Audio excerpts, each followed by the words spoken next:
Dale.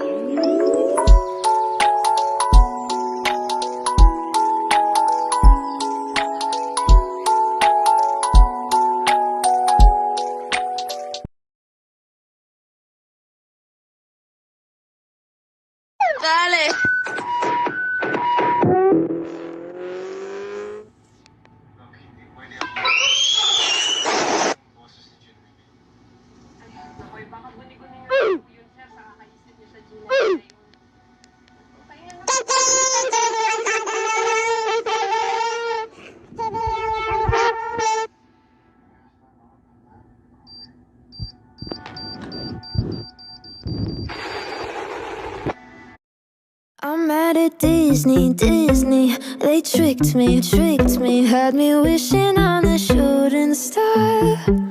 But now I'm 20-something, I still know nothing about who I am or what I'm not. So call me a pessimist, but I don't believe in it. Finding a true love's kiss is